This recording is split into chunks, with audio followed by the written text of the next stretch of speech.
Hey, don't press that 30-second skip button. Yeah, I'm talking to you. I saw what you were about to do there. But don't worry, I'll make this quick. The Multiplayer Gaming Podcast is run independently by a group of dads, and if you enjoy the show, we'd love to have you come join us on Patreon. Our tiers start at $5 a month, and it will give you access to our Discord server, where you can come game with us and make suggestions for the show.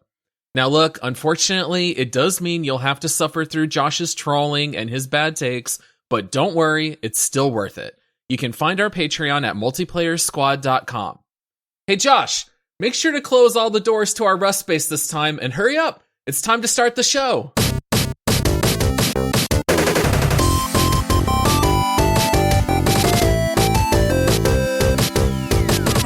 Welcome to the Multiplayer Gaming Podcast. We're here for some family-friendly discussions about gaming, and we are recording here just minutes after the end of the Super Bowl. Tom Brady, man, what a career. That guy is good. He's still got it. Anyway, today is Thursday, which means we are here for an episode of This Week in Gaming, and I am your host, Paul, and I'm joined here by my number one, the Commander Riker to my Captain Picard, Josh. Engage. I know that's so. Yeah. You don't really strike me as a Star Trek guy. I loved The Next Generation, man. That show was amazing. I loved Star Trek. I always loved how Riker always had to step over the back of the chair. Oh, the compilation of him doing. I know you've seen that. Where it's just like 3 minutes straight of him stepping over the chair. I feel like they had to stick that in every episode at least once. Oh yeah, just for the running joke. All right, so we're here for This Week in Gaming. Now, Josh, do we want to give the people an update about our stock portfolios? Oh, I got paper hands, Paul. I'm not gonna lie. Have we ever had an episode of This Week in Gaming that felt more outdated, where we recorded that like 4 days before it got released, and it was already like Tuesday night, and I was like, Josh, this episode is going to be so old by the time it comes out. That's why I posted on like Twitter and Instagram with just a GameStop, and then written under it said, well, that didn't age well. Yes. I mean, to be fair, we did say multiple times, like, we'll either be on the moon or sitting in a crater. And unfortunately, it was a little bit of the latter. I'm in the crater. Yeah, you don't lose until you sell, right? I did sell though, so I lost. Still some room. But I did, I'm not going to lie. I got paper hands, Paul. And, I'm glad I did, because it was about 180. It was actually like at $190, and I was going to bed, and I was like, man, either I just sell it now and I take my losses and I just, I live with it, or I just let it ride. And then I was like, but what if it just goes back down to like $4 a share? And then I was like, right. I can't, man, I can't. So I sold, and then now it's sitting at like $60 a share. And I'm like, I'm really glad I sold when I did. So I definitely cut my losses there. Yeah. Well, before we jump into this week's subject, which is going to be the Steam Festival, where we got to play some demos of some upcoming games, do we have anything else to talk about or cover before we jump in this week? I had one of those really dumb moments that I want to share with everybody. Oh, okay. Because, yeah, you should be used to those by now, you Josh. guys really should be used to these. And it's like, I don't mind just sharing my stupidity with the world from time to time. And this one's kind of dumb. So, I'm super pumped about my next hype train, and I know you're hyped about this, is Outriders. Oh, yeah. Right. And it's like, we're trying not to jinx it. It's already gotten delayed. I'm really trying to not like put this in the limelight so that the curse of the podcast doesn't continue and it gets delayed again. So I have, for the last 3 weeks now, been thinking that I only have to wait until the end of this month, and then it's going to release. And I even told my wife, I was like, hey, I need to schedule time off of work because I want to be able to just relax and play this game. And she kind of looked at me funny, and she was like, well, why would you do that so soon? And I went, what do you mean? And she says, well, didn't you say it came out like April 1st? And I went, yeah, that's only like 3 weeks from now. Leaving out a whole month. And she went, did you forget about the month of March? And I went, wait, February, March, no! So it's virtually delayed now for you. It got delayed again. It really is. It got delayed. I like really thought I only had another few weeks to go until we would just be in Outriders Nirvana. And then I got reminded that there's a whole nother month in there. And I just was like, oh man, like that sucks. That's so funny. That reminds me of how my wife is really bad at geography. And one time her and I got into an argument because she kept insisting that our state of Arizona shared a border with Texas. And I kept telling her, you forgot the whole state of New Mexico. You know, the whole state's there right in the middle. And it was like an argument. I had to like pull up a map and show her. So yeah, I guess you just forget about March and my wife forgets about New Mexico. So I'm just bummed, man. Now I got a whole nother month and like 3 weeks to go. And I don't know what I'm going to play in the meantime. Although there is a game that you and I were talking about. Oh, that I don't know if we want to mention it yet. We know nothing about it other than, you know, it's getting really good press so far, I guess. Yeah, we don't need to torture the people. I think we can tell them. On our episode coming out on Monday, we are going to be covering Terraria, and then the next game that we're going to cover is Valheim. So Josh and I have not yet played it, but we do know about it. We're going to be picking that one up and squeezing as much time in as we can in the next couple weeks. That way we can come to you guys ready and prepared to talk about it. So I'm excited to have another game because quite honestly, I'm getting tired of playing Hearthstone Battlegrounds and I need a new game. I feel like I have either mastered Battlegrounds or I hate that game and want to uninstall it at this point. So it's either a source of like, oh, I'm so good, man. I'm so good at this. I mean, the other day, I know I was annoying everybody in our Discord, but I won like seven first place wins, like almost in a row. And I just kept taking screenshots and sending them to you guys and taking screenshots and sending them to you guys. And I was like, I'm being so annoying right now.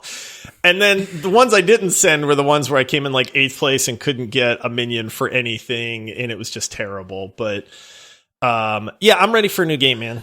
So here for the rest of today's episode, we are going to be talking about the Steam Festival, which is running here. By the time you hear this, it'll have already ended, but it does run through February 9th.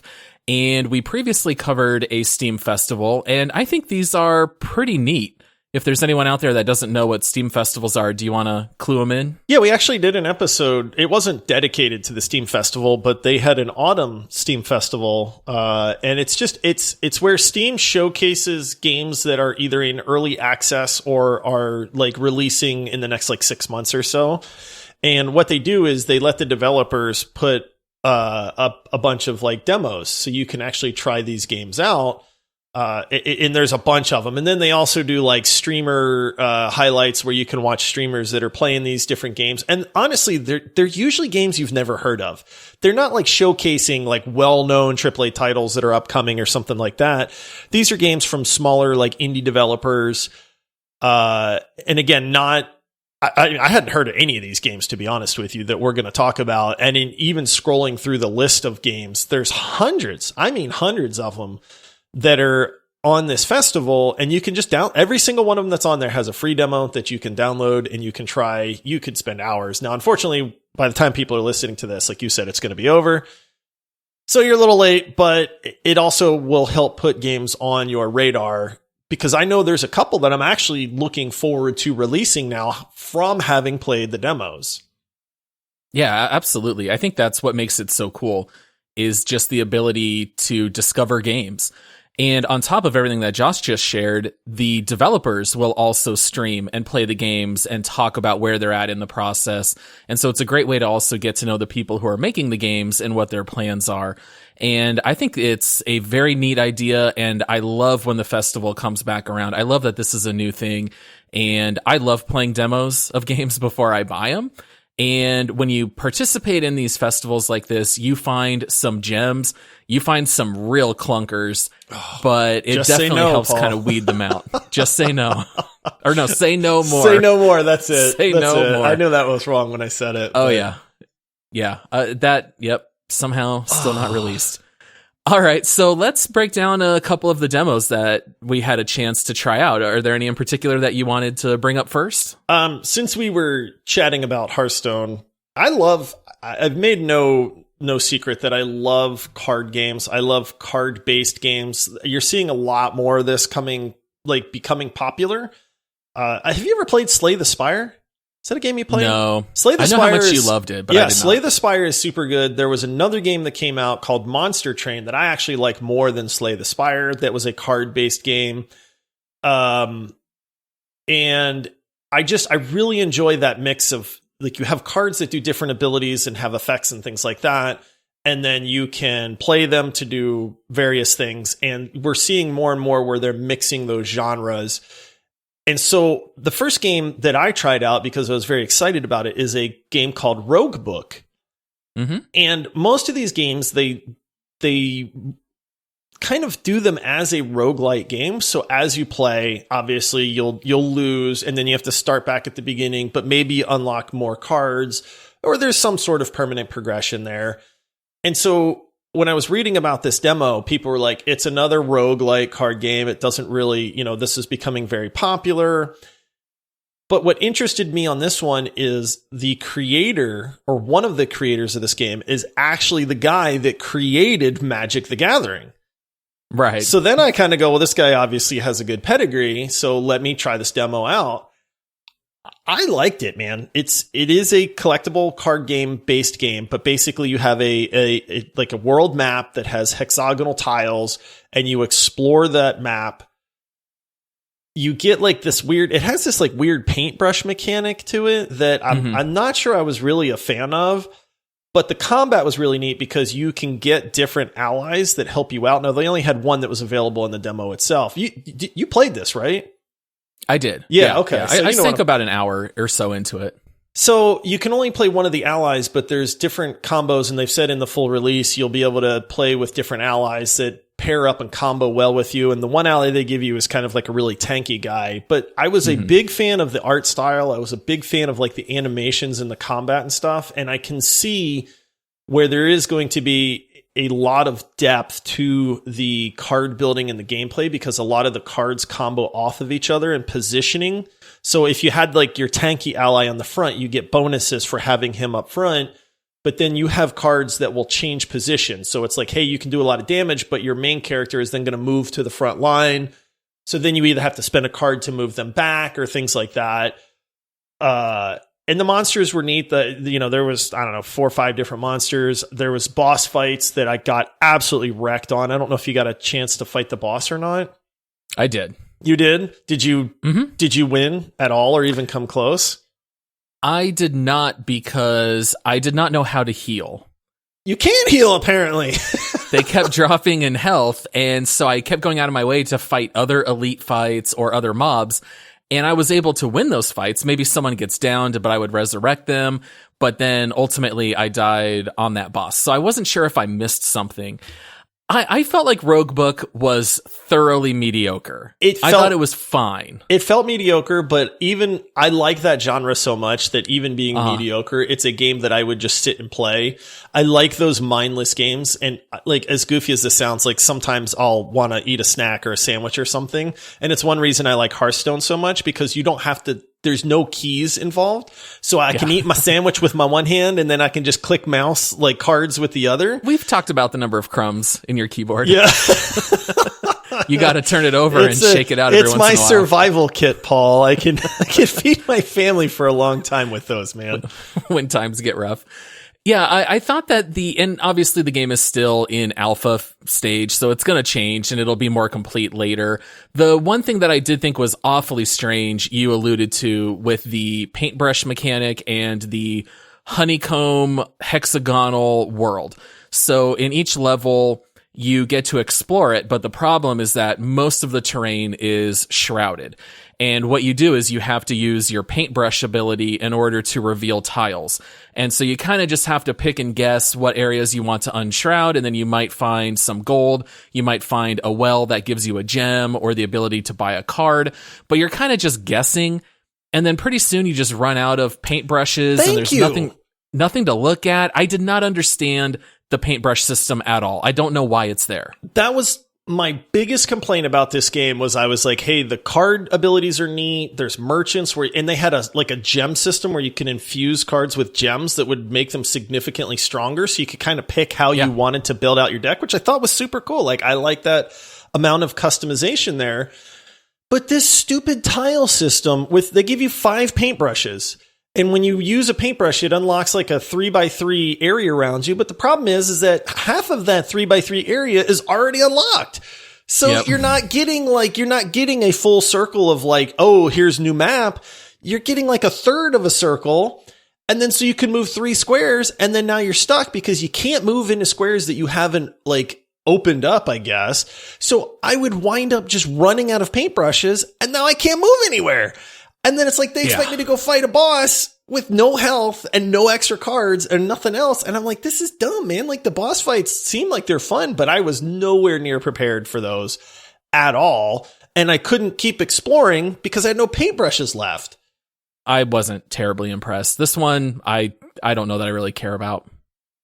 All right, so the first game that I'm going to bring up is a game called You Suck at Parking. I do not. I'm an excellent parker, Paul. Now, Josh, you know I am a sucker for game titles like this, right? Like, I do not fall for clickbait articles or anything, but if you give me a clickbait video game title, I just can't help myself. If it's called Say No More, if it's called You Suck at Parking, if it's called a game I'm going to talk about later, Rain on Your Parade, those are titles that I just think are very funny, and I can't help but find out what it is.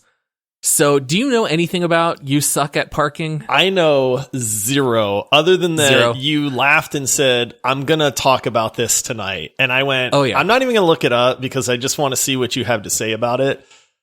So, yes, I have zero clue. All right, so we'll just clear the lane and we'll give me a minute here to talk about You Suck at Parking. Now, I know this is not the best way to start off selling you on it, but the levels look like Overcooked when you're driving in between the worlds and the levels. Like, you know when you're on the open world and you drive your little car? That's terrible. Right? This is starting off terrible already. I know. It looks like that, but what you do is you drive through obstacle courses. And you have to drive kind of like a stunt driver. So you're whipping around corners, you can do like 180s, and you have to park your car within a parking space.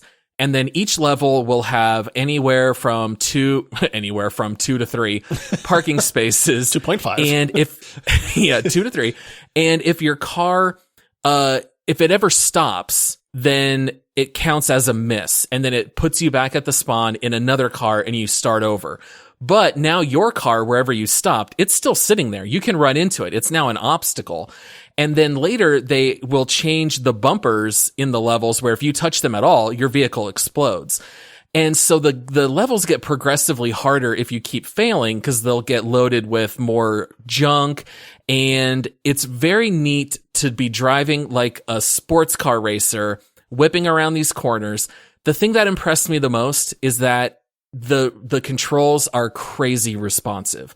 You know how good it feels like driving in Grand Theft Auto? Yeah. It feels like that, where the vehicles, they turn and they drive exactly how you would expect them to, and it does let you whip around corners like crazy. So at first I was like, oh, this is kind of neat, but ultimately this is kind of just like a mobile game, like what's really the appeal? But the levels progressively get crazier and crazier. So they start adding jumps. Well, then they start adding fans that will push your car as you drive around. Then they add magnets. So there's like a rotating magnet. And if you let the one side of the magnet anywhere near you, it grabs your car and then it crashes you into the middle and you have to start over. So now you have to like evade these magnets and you have to adjust your angle to deal with the fans. And then you also have a gas meter. So if you take too long and you hold forward on the gas, you'll run out. And then there's also stations where that gets refilled if you run over it. So pretty soon you're like working through all these things. They start adding warps like at the end of the game. And then if you run through the warp too fast, you'll immediately crash. So you have to kind of manage all these things together. And I thought it was incredibly fun. The music is incredible. It has the perfect music that you could just hear 1,000 times in a row and it's not going to bother you. I felt like everything in this game is already incredibly polished. I would highly recommend checking it out. I have never heard of this, but you've definitely got me interested. I like games that, like, it's just chaos, but it's slowly introduced chaos. It's like you said, like, they teach you the basics. They say, hey, you just got to drive and try to park this car. I'm assuming that you're trying to park the car at the end.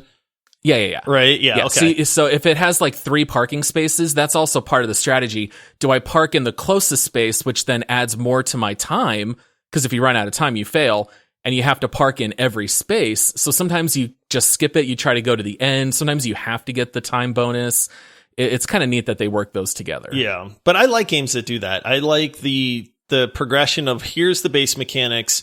Now we're going to throw something else at you. And then when you get used to that, now we're going to throw something else to you. And before you know it, you're juggling 80 things at once. Like you said, like dodging the magnets, slow down for the wormhole, don't get blown off the road, all these sorts of things, because it's like, I like that it's that progression. And then your brain, before you know it, is just scrambling, trying to do all this stuff at once. And it makes it a lot of fun. So I'll have to check that out for sure. Yeah, they start tossing AI-controlled vehicles that try to crash into you, and then all of a sudden there's steamrollers. So these steamrollers, if they hit you, they immediately flatten your car and you die. And so it's very funny that they keep introducing more and more like that. So it's very much exactly like you said. It's chaos, but it's chaos built one level at a time. All right, what's your second game, Josh? What else did you mess around with? So I know you and I both played a demo. We'll save that for last. But so I wanted to play a game that I would not normally ever play, as like, this is my genre. This is something that I would be interested in. And I saw a game called Potion Craft. And I thought, like, oh, okay, let me give this a try. And I don't even know what kind of game this is, man. Like, what is the genre? The only way I could describe this, and I know that I'm talking to only 4 people who are listening to this that's going to get the reference.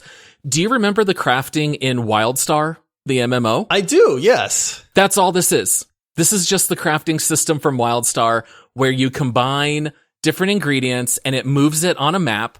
So a certain herb will move it toward maybe a poison or a healing potion. And if you add the right number of herbs, then you can try to make it land on a spot where you can craft a potion and then sell it for money. Yeah, this game, I played it for maybe 30, 45 minutes. And it's like, it's just weird, man. It's not bad. It's just weird. It's like you have this you're an alchemist. And so you have this map that when you take a certain herb, it'll either move you like up or down or diagonal or sideways or in a loop-de-loop. And so as you combine these herbs, you're basically like drawing a line through, like, towards the quadrant that you want to kind of move towards. But then scattered around that map, there's like skull and crossbone fields where if your potion bottle touches those, then you lose your potion.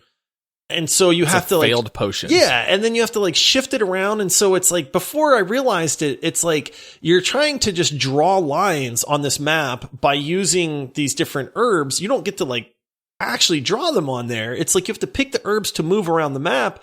But then what I figured out is if you can get your little potion bottle to hover over the potion bottle that's on the map, that's when you discover a recipe. But if you can actually get your bottle inside that bottle, that's how you make the stronger potions. So the potions you make by, like, touching it is like a lesser healing potion. But if you get it inside, now it's a regular healing potion. But if you can line it up perfectly, then it becomes like a superior healing potion. And then it's like, okay, cool. But then there's this weird other side of things where it's like you have to sell these potions to customers.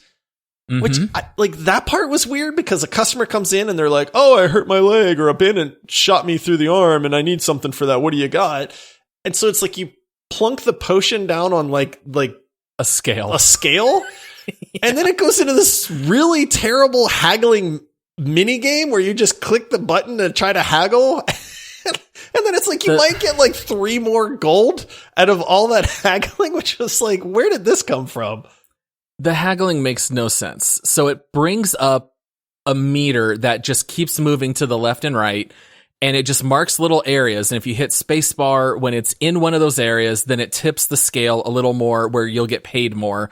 But then if you miss any, then it can go the other way. And essentially, it's a really bad Mario Party minigame that makes no sense when it comes down to haggling. It would make more sense if you had like dialogue options or, I don't know, anything different other than this weird minigame. Yeah, it was really strange. I had some guy, he wanted like a frost potion. He was like, oh, I gotta go fight fire elementals today. Do you have something to help me? And I hadn't unlocked frost potion yet. So I was like, no, like, do you want a healing potion? And then he got mad at me because I offered him the wrong potion. I don't like, it was an interesting concept. I didn't mind it necessarily. Like I said, I played it for 30, 45 minutes. And then at that point I kind of went, what's the point of this game, man? Like, I don't understand. Like, what is it? I don't think there's a goal. There's not really a gameplay loop other than exploring more of the potion map. But even then, like, the potions don't really do anything. You're not using them. Right. I'm not like throwing them on people and then like quenching this guy that's on fire that runs into my shop or something like that. So it was very lost. I didn't get it. It's like a simple game. I could see like people liking it maybe, but it is not for me, man. I was really sad because ideally this is a game that is made for someone like me. Like, my college degree is in chemistry. I love chemistry. I love the idea of alchemy and like creating potions. That's right up my alley. I love cooking. I love following and discovering recipes. And the fact that I didn't care for this game really made me wonder if anyone is actually going to be interested in it. I hate being the negative Nelly, but this one did not really grab me at all. It didn't grab me at all either. But I felt proud of myself, Paul, because I branched out. You know, I kind of gave myself that pat on the back, and I was like, "Hey, Josh, like, good job trying a game that you wouldn't normally play." And then I kind of went, "Yeah, that game sucked." So it also got really boring just using the mortar and pestle on every herb. It's like, can you just grind all of these at once? Why do I have to keep doing it? What is the point of that? Because the game teaches you, like, you can throw these herbs into the pot and boil them and stir them. And then they were like, or you can use half the amount of herbs if you grind them up with a mortar and pestle. And I'm like, why would I not ever do that then? Like, it doesn't make any sense. That's how I felt. And it took me a while. Boy, we're spending way too much time on potion craft. But you also have to stir your pot, and you can control how far you stir it. So it's kind of goofy that ultimately you're just playing timing games. That's everything. The haggling is a timing-based mini game. The potions, you're just kind of tossing stuff, and then you just stir it until it matches up on the map, and then you apply some heat, and you get a potion. Whatever. I couldn't care less. All right. The next game that I'm going to bring up is the one that I mentioned a couple minutes ago, Rain on Your Parade. Now, this is one that I thought was going to be awful, and I ended up really enjoying it. So this is another very goofy game where you play a cloud that just has dreams of living in Seattle, where it rains all the time. Is that the cloud mecca? Is that where clouds aspire to be? Yes, that's all right. That's I mean, I guess mecca. That makes sense. Yeah, exactly. So you're just this poor cloud that's just had it with all these happy people, and you got to work your way to Seattle, and you are just going to rain on everybody's parade. So literally the opening level is a wedding, and it pops up your list of criteria: rain on the bride and groom, knock over all the chairs, and soak every guest at this wedding. And so you just start moving your cloud around and raining on everything, and they all just run, and they're screaming, and they're running for cover, and you just keep hitting them with rain. And I was like, okay, this is just kind of funny. It's just kind of silly. Maybe this is how you would like work through a bad day, just go take it out on some of these cartoon people. But then pretty soon, this game gets out of control. You can change what your cloud soaks up. So all of a sudden they're like, burn it all. And it puts you in a warehouse that has sparking machinery. I start soaking up oil. And now I'm raining oil, and everything's exploding and going up in flames, and my cloud's all happy, like, yeah, we're destroying the warehouse. Oh my goodness. And I'm like, what is this? And then the next level says, protect the bomb. And so all these like army soldiers are trying to disarm a bomb, and I just keep raining on them so they run away. That way the bomb will go off. And I'm like, this game is bananas. But then they start having you do like good missions where they say, this park, all the trees were cut down. don't soak anyone. They're paying us. You just got to go create a new park. And so if you keep raining on grass, then like a tree will pop up. So it's so weird that in some of these levels, you're causing pure mayhem. Other ones, you're just growing a nice garden. And then they teach you the power of lightning.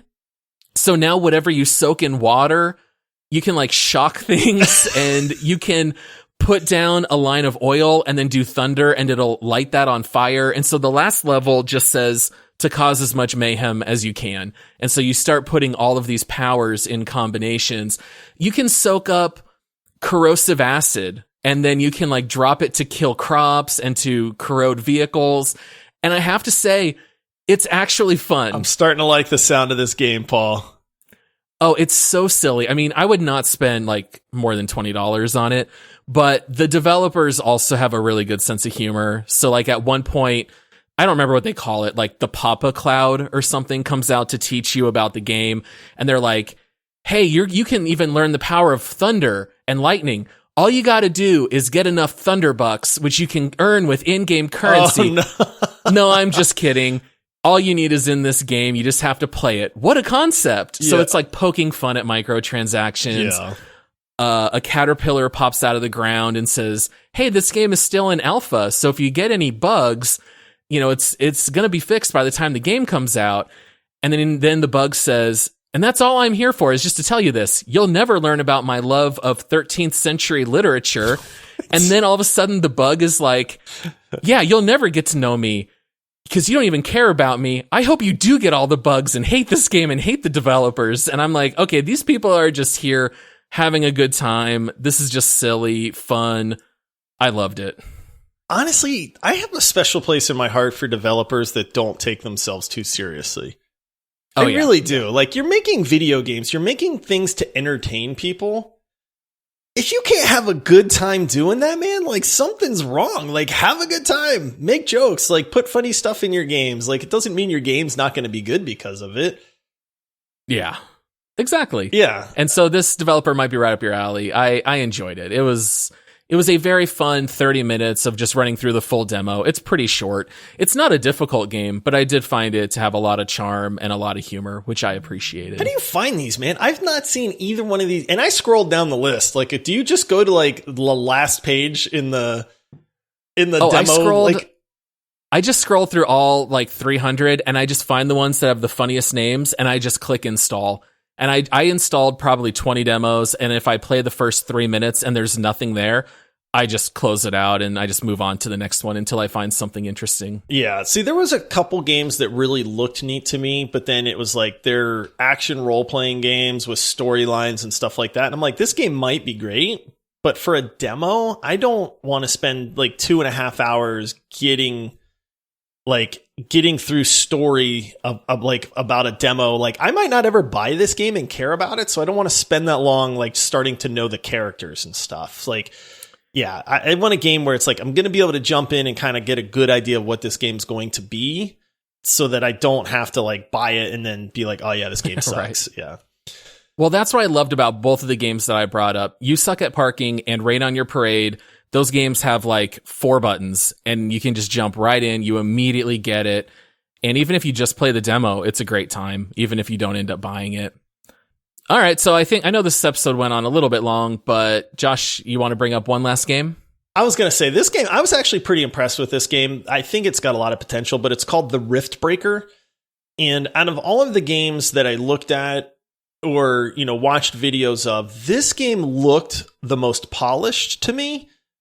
And it's got a neat mix, man. It is like a mix of a base builder game, like almost like StarCraft. I mean, I got some definite StarCraft vibes from it, where it's like, you know, you're mining carbonium and you've got a robot and you can do this stuff, combined with like a horde defense game. Yeah, like that's exactly what it is. Yeah, it's super neat. The graphics were good, the effects were great. You're in this like super tough robot thing that's got a blade on one hand and like a Gatling gun on the other hand, and you've got some AI that's telling you, hey, you need to build this base. You've got to, you know, set up a mine, and then you can build walls, but you need more AI cores, and it kind of walks you through some of the building and progression there. And then they're like, hey, there's a horde of native creatures that's coming. You better prepare some defenses. And then it looks like the Zerg. I mean, I got definite like Zerg vibes from this horde of monsters that came in. But then it turns into this action game where you're taking your giant robot guy and you're wading into these hordes and you're slicing them with your sword and you're Gatling gunning them. And then you have like nukes that you can set off and it's like, and you're spitting out mines and all this stuff. And you've got dashes. And I was like, the combat in this thing is great. I was so impressed by this game. It is everything that you love from a tower defense game where they come out in waves, but then you build your walls in a way that you funnel all the enemies, and then you build all of these sentries. But instead of it being passive where you just watch the combat, you're running out there with your mech. You're joining in the action, and that is great. And then I know for me where the demo really turned is when they started giving me quests outside of my base. So you survive the first wave, they have you build some defenses, and then they say, hey, if you can go take out one of their nests, then their next attack won't be as strong. So now you actually take your mech outside the base, you go and you fight these Zerg-looking creatures in the wild, and then you just start attacking their nest. And I destroyed it, and then I was able to get a bunch of resources from that and then take it back to my base and then start building it up again. So it's neat that it kind of combines tower defense with a very RTS build system. So you do have like prerequisite buildings. Build this building. Now you can make something that's more high tech, which gives you more abilities. And so it really does combine a lot from those two worlds while looking fantastic. The other thing, I don't know if you noticed, did you know that you have like 3 guns? Like you have 3 options for each arm on your mech. I don't know if you like, I didn't realize that until like I was halfway through the demo. But all of a sudden I was like, oh, it says Q and E. Like, what does this do? And then all of a sudden my Gatling gun turns into a flamethrower or like a missile launcher where you can like lock up, like you can load up like 4 or 5 missiles at a time and then unleash them. I just thought the combat was, I could play just the combat portion of this game and have a blast with it because it was so much fun. At one point, I don't know if you got to see like the giant creature where they were like, we're getting some giant anomaly on the radar. Go take a look. And it was like this huge fire looking lava elemental thing. And I was just like, oh, this is great, man. So I ran up to him and dropped a couple nukes and then I kited him, like throwing mines in his path and all that. And I was highly impressed. Like this is a game that if this is an early access demo, I can't wait to see what they actually do with this. I absolutely agree. The only thing that I wish it had that it didn't is some kind of multiplayer component because it's only single player. It would be neat if you could somehow work with a partner. It just doesn't have that capability. So I think that's all the time that we have today as far as breaking down the games. I would just mention as a side comment that Winter Survival Simulator is fantastic. Josh, I know you did not play it, but I know you would get a kick out of this. The game has a sanity meter. The colder you get and the more creatures you run into, your guy starts to go crazy and you start getting hallucinations. What? So it's very much like Eternal Darkness, Requiem of Sanity. Oh, they pull in a sanity meter. My guy was hallucinating these magical wolves that disappeared and he was freaking out. It's great. That's a fantastic game that I really enjoyed. Definitely check that one out. And then Glitch Punk, I tried playing. I ran into an error. The game froze, and I immediately closed it, and I didn't play it anymore. True to its name, then, is what you're saying. True to its name. It's those glitchy games. Yeah, so I really can't even speak to Glitch Punk. I just had too many demos to try to work through, and I just, closed it, moved on to the next. That's funny. I love the ability to try all these games. Like, these are games that we never would have seen. They would have released on Steam at some point. And unless they started getting really good feedback, it's like they would have just never even made it onto the radar. So that's why I love that they do this, because it's like now there's games out there that I'm kind of interested in. I would not have heard of. I wish listed some of them, so I'm reminded of it when they release 6 months from now or something like that. It's a cool thing to do, and it's a lot of fun to dig into these. Yeah, I couldn't agree more. So thanks so much for joining us here today for This Week in Gaming. As mentioned earlier, we will be back with an episode on Monday for Terraria. Hope you guys enjoy that one. Please check us out on social media. You can find us at Multiplayer Pod. And if you'd like to check out our Patreon page, you can come help support the show. Obviously, we run the show without any ads, and so if you want to help support us and keep the show running, that way we can release 2 episodes weekly, you can find us at multiplayersquad.com. And also come check us out on YouTube. Our channel is Multiplayer Podcast, and Todd has been working hard releasing some content there. So please subscribe to our YouTube channel, and then we will see you guys on Monday. Monday.